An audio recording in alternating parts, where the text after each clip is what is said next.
Welcome to the episode of Locked In, and this episode we're going to be doing another real-time review of the WTB Exposure Road All-Road Gravel Tires. So let's pull over and talk about them.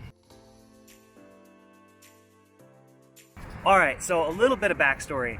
I reached out to WTB, and just to be totally transparent with you guys, they sent me these tires for review, and they sent me a couple others that you're going to be seeing on this channel coming up pretty soon. I was basically looking for the perfect all-road hero gravel tire.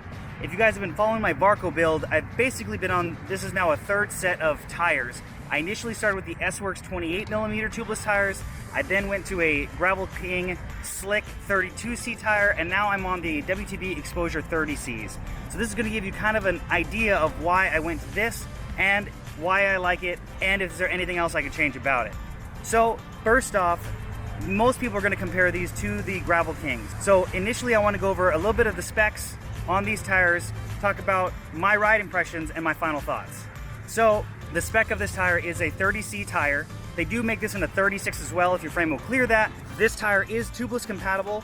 They have it in black and tan wall, and in the 30C on my scale it weighed in right at 315 degrees, which I believe is within a gram of what they stated online. So weight wise they hit their target. Basically this is a smooth slick surface tire in the center, and it has a little bit of a micro knob, let's call it, on the mid shoulder and shoulder of the tire. But predominantly this is going to be what I'd consider a road and hero gravel tire, meaning a minimal gravel ride. You'll totally feel confident on these tires. Once it gets a little loose or a little more jagged, obviously you're probably going to want to go something bigger with possibly some micro knobs or something like the Venture. So during my time with these tires, I've spent, I'd call 90% of the time on road. I've done about 10% of all the mileage in gravel, and it was, again, light duty gravel, and I was actually really surprised with these. The big thing with these compared to the Gravel Kings, if that's what you're looking for, is the tire pressure if you're going to use these on the road. Now, the Gravel Kings max out at a 60 PSI max inflation when set up tubeless. Keep that in mind.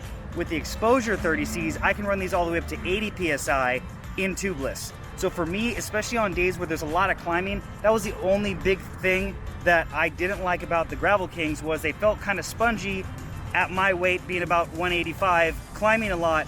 I really felt the tire still bobbing around. I wanted to have a little bit stiffer of a ride for those climbing days. So that's really where these shine, in my opinion, is a great all-arounder tire for road and some gravel. You can definitely air these down and get some more comfort out of them. Or if you're doing a longer flat ride and want some comfort, I comfortably run these at 65 or 60 on a flatter day when I'm doing more mileage. So I've been extremely happy with these. Now after the 400 miles I've put on these so far, I haven't had any issues with cuts, and setting them up tubeless was a breeze like all of the WT products that I've done so far. I've never had an issue of it not sealing literally instantly once using my compressor. So my ride impressions are overall really great. They are a slightly stiffer tire, and obviously coming from a 32 Gravel King to a 30, you are going to notice a little bit more of a stiffer ride. Compared to those, I think the sidewalls on those feel a little bit more supple, but granted, again, I could only run those max at 60, so it could be a combination of that and the sidewall. But if you're looking for a tire, and especially in your road bike, if you do have the clearance for a 30, and most modern disc bikes at this point will easily clear a 28, and some will clear a 30, depending on the rims that you will be using. The last thing is, on my Whiskey carbon wheels, they actually plump up to a width of a 32C, but again, since it's stretching the tire, it's not going to be as tall as what a 32 would be naturally. So keep that in mind if you are running really tight tire clearances. So I hope you like that real-time review. Please make sure to turn notifications on so you can see all the video content I put out on this channel. I make a video every single week. Follow me on Facebook and Instagram. I post on there basically daily.